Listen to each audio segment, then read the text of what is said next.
The unelected inner circle around ex-President Biden owes America the truth, at least that much. It'd be nice if they just exited stage right.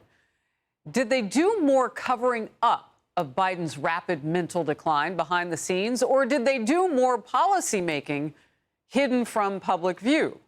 Maybe a destructive mix of both. A new book reveals pre-recorded campaign audio messages were considered unusable due to Biden's frequent flubs. Here's a quote. Biden often couldn't make it through 1 or 2 minutes without botching a line or two. This third book, now, remember there are going to be 4. This third one reveals the Biden family was misleading the public on Beau Biden's cancer diagnosis. A quote, Beau's cancer treatment also demonstrated the Biden's capacity for denial and the lengths they would go to avoid transparency about health issues. Interesting. When will the key members of the Team Biden address all of this? Key people like Anita Dunn, Ron Klain, Jeff Zients.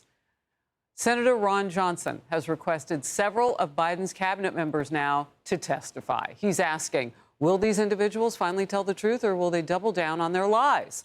Some are calling this the largest political scandal in American history.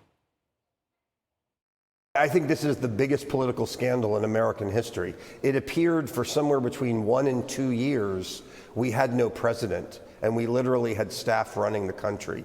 And they knowingly did this. And I think a lot of people need to go to jail. I mean, what happened is truly unbelievable. The fact of the matter is everything needs to be investigated. Popular podcast host Ben Ferguson is here to discuss it. What's your reaction to all of that? Look, you look at this and just think about it for a moment. What were the motivations here? I wrote it down earlier for all those people you had up. Number one could just be pure power, right? Maybe you just wanted to have power where you didn't have to answer the president. You didn't have to convince him of anything. You could walk in the Oval Office and get anything done you wanted to get done, and you were elected by no one. The second one was clearly money. You had guys that were making a killing off of Joe Biden being incapacitated. You got people on the campaign that were making $4 million to just keep the charade going. And if Joe Biden wasn't a candidate, then you lose the money because you're now out. If that wasn't enough, Harris, you go to control. Some of these people just wanted to control the White House and didn't want to give it over to somebody else in case you actually had the vice president have to step in here. And the last one I really think is the most narcissistic and scariest one of all. There are several people here that clearly wanted to be the acting president of the United States of America. No one knows who they were. No one elected them.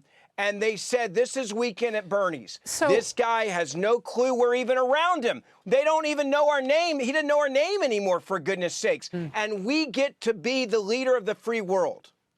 Where was the vice president? I mean, you talk about an acting president, a president in waiting. I'm certain she must have thought that was her. So how did they quiet her down? What do you think they promised her? Oh, yeah, maybe she could run in his place? Look, I think the working theory for me is pretty clear with Harris. She was told to shut the hell up, and you're going to be president of the United States of America one day. We just got to get through Election Day, and then eventually this is all going to take care of itself. You'll be the first woman to be president. You'll be the first African-American woman to be president. You'll be the first minority woman to be president. Whatever you want to call it, just be quiet and be a good soldier. And when the Her report came out, Harris, we saw this. Who did they send out to defend Joe Biden's competency? They sent out Kamala Harris, and she said, how dare you question this man's judgment or his cognitive skills here? There's zero cognitive decline. He is perfect. He's brilliant. He runs circles around us. And again, it goes back to the list. For her, it's all of them. It's power. It's money. It's control.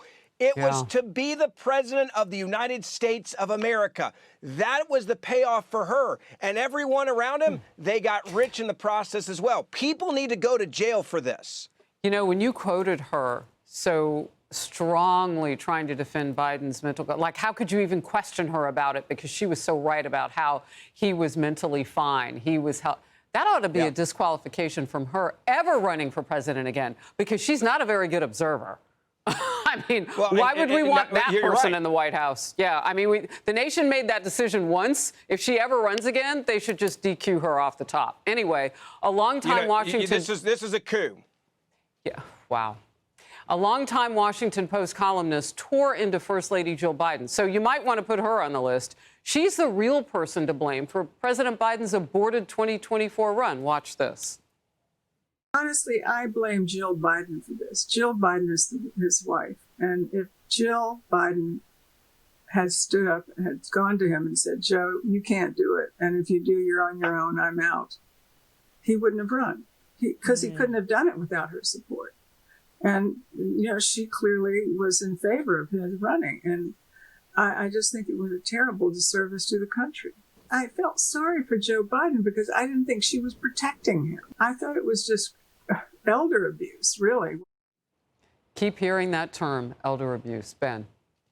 Yeah, I agree. And I think the entire Biden crime family just shows you how soulless they are. They're filled with pathological liars who just want to make a dollar. And they didn't care if they were abusing their own father. They didn't care if he was not the acting president of the United States of America, because it actually made them more powerful. Imagine if you're any one of the Bidens and you can walk into a room and say, hey, I'm really calling the shots here. Like people would believe that, right? If you're brokering deals with shady people in China or Ukraine, and you're like, my dad does whatever the hell I tell him to, or my husband does whatever the hell I tell him Hunter, to, or his Jill. brother, my brother does whatever they tell him to do because he doesn't know what's going on. It's criminal what they did.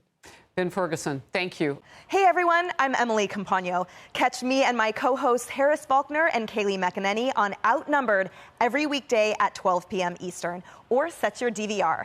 Also, don't forget to subscribe to the Fox News YouTube page for daily highlights.